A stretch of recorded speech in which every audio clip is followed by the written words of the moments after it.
আসসালামু আলাইকুম। আশা করি সবাই অনেক বেশি ভালো আছেন। আলহামদুলিল্লাহ আমরাও ভালো আছি। আজকে আমি যাচ্ছি একটা খুব স্পেশাল জায়গায়, মেরিল প্রথম আলো অ্যাওয়ার্ড শো দেখতে। খুব নার্ভাসও লাগছিল। দেখা যাক আজকের এক্সপেরিয়েন্স কেমন হয়। আপনারা অনেকেই হয়তো দেখেছেন মেরিল প্রথম আলো অ্যাওয়ার্ড এবছরের এই যে এপ্রিল মাসে হয়ে গেল। তো ওইখানে আমি আর রিসলিয়ার পাপা ইনভাইটেড ছিলাম, কিন্তু ওইখানে কোনো বেবি অ্যালাউ ছিল না, যার কারণে আমরা রিসলিয়াকে আর নেইনি। আমরা দুজনেই এই যে বাসা থেকে বের হয়ে ওইখানের উদ্দেশ্যে যাচ্ছি। এটা ছিল চীনমৈত্রী সম্মেলনে, আর এন্ট্রি টাইম ছিল 5:30। তো যেতে যেতে এই যে রাস্তার দুই পাশে হাতির ঝিলের যে এরিয়াটা দেখতে খুবই সুন্দর লাগছিল। আমি এখানে একটা পাকিস্তানি ড্রেস পরেছিলাম আর মোটামুটি বেশ সাজুগুজু করেই বের হয়েছে আর কি। যেহেতু ওইখানে বাংলাদেশের সব সেলিব্রিটিরাই আসবে, সব সেলিব্রিটিরা তো এই দিন খুব সাজুগুজু করে তারপরে আসে।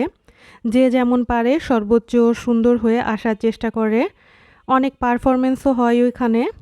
আর সবাইকে আসলে একসাথে দেখার যে এক্সপিরিয়েন্সটা, এটা আসলে অন্যরকম ছিল। ইনভাইটেশন কার্ড এই যে দেখাতে দেখাতে আমরা প্রায় পৌঁছেও গিয়েছি। এটা হচ্ছে নব থিয়েটার এরিয়া, এরপরে জিয়া উদ্যান, আর তারপরেই এই যে চীনমৈত্রী সম্মেলন।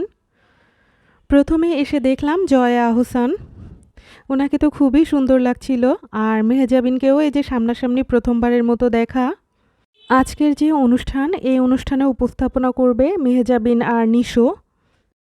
আগে মেরিল প্রথম আলোর টিভি শোতে দেখতাম যে সিনেমার নায়ক নায়িকারা বেশি আসে, কিন্তু এখন যে সিনেমার চেয়ে নাটক, ওয়েব সিরিজ মানুষ বেশি পছন্দ করে, যার কারণে সিনেমার নায়ক নায়িকার তুলনায় এই যে এরকম সেলিব্রিটিরাই বেশি ছিল।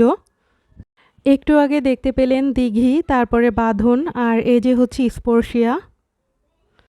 আর এখন যে অভিনেত্রীটাকে দেখতে পাচ্ছেন, ওনাকে দেখানোর একটা কারণ আছে। আমি যে অনুষ্ঠানটা দেখেছি পুরোটা সময় ইনি আমার সাথেই বসেছিল।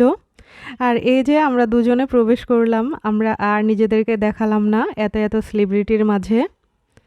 এখানে ভিতরে ঢোকার পর দেখলাম বারিশা হক, উনি ইন্টারভিউ দিচ্ছিলেন। পিছনে গৌতম সাহাও ছিল।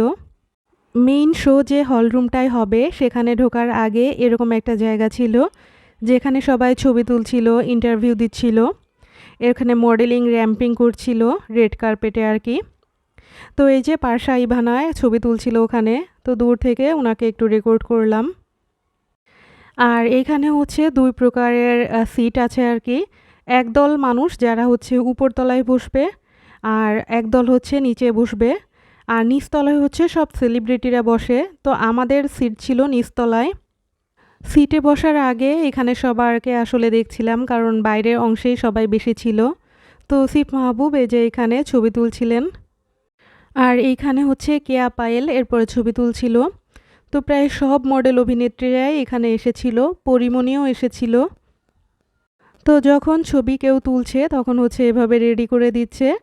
আর অনেকগুলো ক্যামেরা ওনাদের সাথে সাথে ঘুরে অনেকগুলো ছবি ভিডিওগ্রাফি নিচ্ছিল। আর ওনারা অনেক রকমের এই যে এক্সপ্রেশন দিচ্ছিল।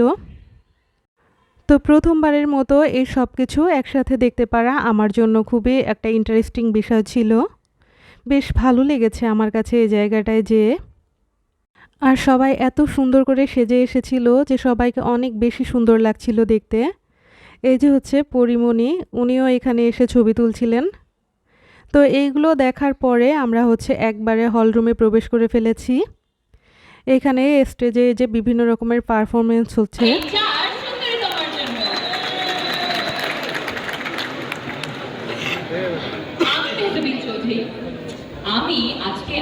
অ্যাওয়ার্ড শো চলছিল, আর মাঝখানে মাঝখানে এরকম বিভিন্ন রকমের নাচ গানের আয়োজন চলছিল।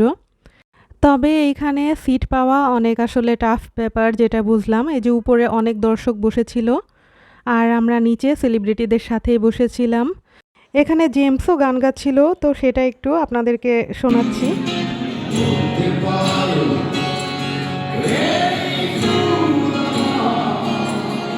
জেমসকে এখানে একটা সম্মাননা পুরস্কারও দেওয়া হয়েছিল। সাথে আলমগীর, যিনি নায়ক ছিলেন আর কি, উনিও একটা আজীবন সম্মাননা পুরস্কার পেয়েছে।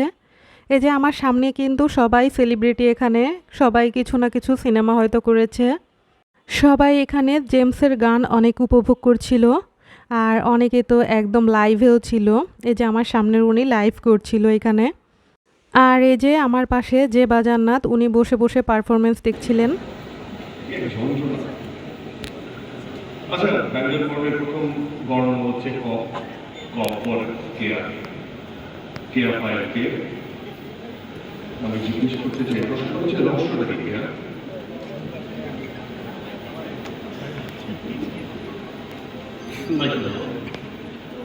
ওর হাজবেন্ড আসামের কাছে একটা অভিনেতা, একটু ভুলেই গেলাম, কিভাবে ভুলে গেলাম? তুমি মাইন্ড করো না, শোনো, একটা বিজ্ঞাপন চিত্র আমরা বানাই এটা। You are the model, director, মানে নির্মাতা, আপনারাও রাজি বিজ্ঞাপন চিত্রটা বিয়ে নিয়ে। এই যে একটু লাইভ পারফরমেন্স আপনাদের সাথে শেয়ার করলাম। আর এই যে নিশো আর মেহেজাবিন, ওনারাই পুরো অনুষ্ঠানটা সঞ্চালনা করেছেন। টিভি স্ক্রিনে দেখা যাচ্ছিল যে কাদের কাদের নমিনেশন দিচ্ছে, কারা কারা পুরস্কার পেল। আর আমরা যেখানে বসেছিলাম ওখান থেকে ওনাদেরকে খুব স্পষ্ট দেখা যাচ্ছিল।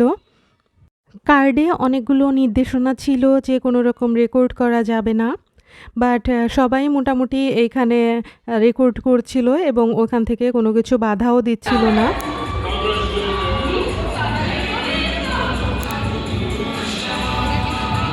ওইখানে গিয়ে আমরা আলাদা কোনো সেলিব্রিটির সাথে ছবি তুলিনি, বাট যেহেতু উনি আমার পাশে বসেছিল তো ভাবলাম ওনার সাথে একটা ছবি নিই। বাট ওইখানে কিন্তু ওরকম সুযোগ ছিল যে সবাই সবার সাথে ছবি নিতে পারবে।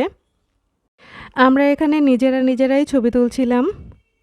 এইখানে কিন্তু আমরা অনেক এনজয় করেছি, আমাদের অনেক ভালো লেগেছে। আর এই প্রথম সবাইকে একসাথে একই মঞ্চে দেখার আসলে অভিজ্ঞতাটাই অন্যরকম। আর এই যে পুরো চিনমৈত্রী সম্মেলনটা এই বাইরের অংশে এরকম ছিল। এটা হচ্ছে শেষের সময়, সবাই আস্তে আস্তে বের হচ্ছিল, আমরাও বের হব। তো গাড়ি কল করেছি, ওটা আসতে কিছুক্ষণ সময় লাগবে।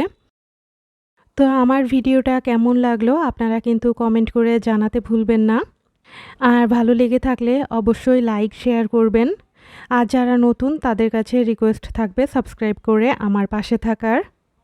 পুরো অ্যাওয়ার্ড শোতে আমরা কিন্তু ওরকম করে আর রেকর্ড করিনি, কারণ হচ্ছে আমরা নিজেরাই খুব এনজয় করছিলাম। আর এই যে রাতের দিকে বাসার উদ্দেশ্যে রওনা দিয়ে দিয়েছি। আমাদের এই মোমেন্টটা ডেফিনেটলি আমরা মনে রাখব। এটা আমার জন্য সত্যিই একটা স্পেশাল দিন। তো যাই হোক, আজকের মতো এখানেই বিদায় নিচ্ছি। সকলে ভালো থাকবেন। আল্লাহ হাফেজ।